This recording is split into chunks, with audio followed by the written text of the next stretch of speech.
What's up, everybody? It's Walter, your favorite historian and professor. Just here to give some follow-up on my video on Louisiana versus Calais. It comes as no surprise that in the immediate fallout of the Supreme Court's horrendous decision, in that case, you see almost each and every single major southern state that has even one Democratic district, they are now breaking their asses to redistrict those states and wipe that power away. Okay, any theoretically majority black congressional district in the South, and by that I mean anything south of Maryland and Virginia, is now marked for death. We've seen it already being proposed in Tennessee, Mississippi, of course Louisiana, Alabama, and more likely than not, multiple other states in the deep South. Okay, we knew this was coming. Okay, as soon as the court rendered its decision. Indeed, just like after Shelby County versus Holder in 2013, all those states in the deep South went right back to their typical racist flim-flam bullshit, making it more difficult, primarily for minorities, to be able to register and be proportionately represented.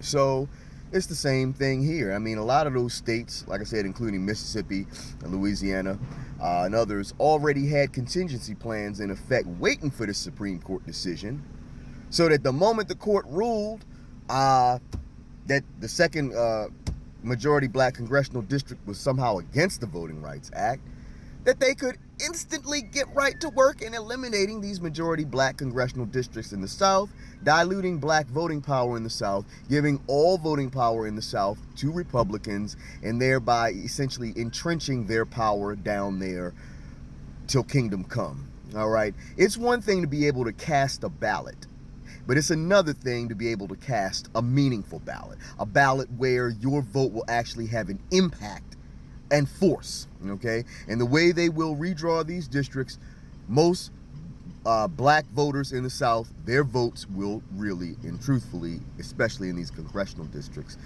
have no real force, because they will have 90% Republican registered voters in them, and if they're lucky, 10%.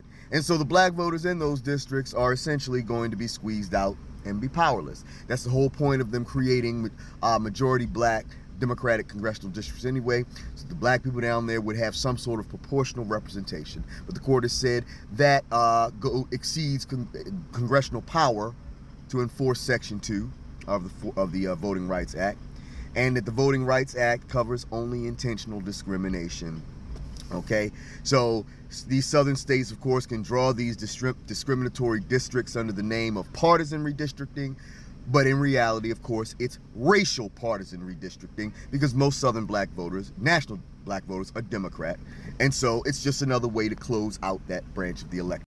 And that, folks, is simply why it is so important to elect people to office who will protect your interests, so that we, of course, can have judges that protect the interests of all Americans and essentially not facilitate majority rule. All right, and by that I mean the mainstream majority rule in this country, to the complete and total extinction and abolition of minority voting power and representation. All right, but I'd love to hear your thoughts. Leave them in the comments down below, and I'll be happy to talk to you in fruitful, peaceful, maybe sometimes even toxic discussion. Take care of yourself, stay safe out there, and I'll talk to you at the next video. Professor Shelton, the Blue Collar Scholar, out.